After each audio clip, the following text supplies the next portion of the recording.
Welcome to the Sound Orthotics video tutorial on scanning pitfalls. For this video, we will cover noise during a scan and how it looks from 3 different viewpoints. First, we will look at how the image appears to the designer and the lab. Next, we will see how the error occurs during the scan. And the third aspect will show the view in the scan feed program. To begin, let's have a look at the designer's screen.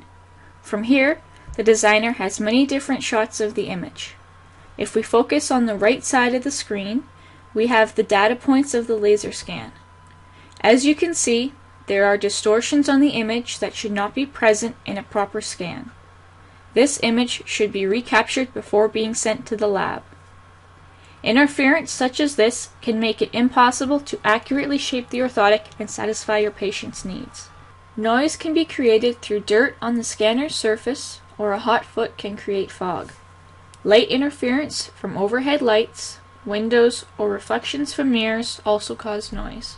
If noise is captured on the scan, it will look like this. At this time, you can check the integrity of the image and decide if you should rescan or keep the image. If everything else in the scan looks good, but there is some minor noise or interference present, you can crop the image. Cropping is used to get rid of unwanted noise. Everything inside the cropping box will be kept, and everything outside will be lost. There are 2 ways of cropping the image.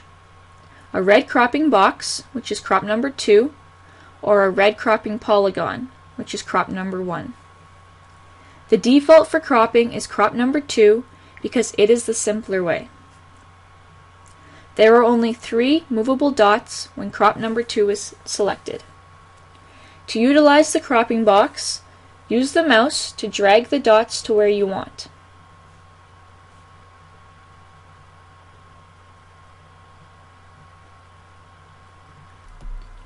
After the dots are in the desired position, you can click the raw SCN toggle to save the changes.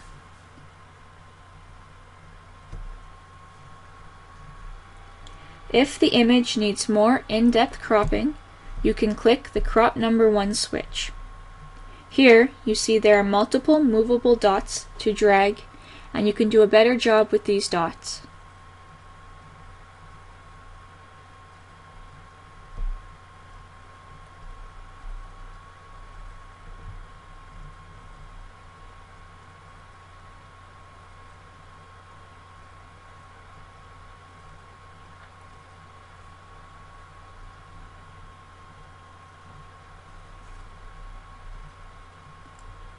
Use the same raw SCN toggle to save your changes.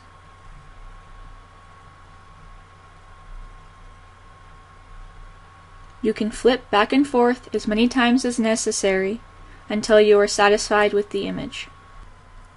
Once you are happy with the image, you can write the raw files.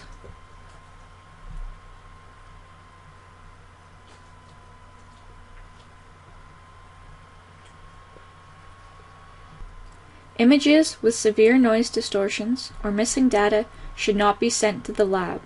Please either rescan or use these cropping methods to clean up the image prior to forwarding it to the designer. Thank you for watching the Sound Orthotics tutorial on noise and cropping in our series on scanning pitfalls. Please see our additional videos on how to avoid other scanning pitfalls like yaw, pitch, or roll.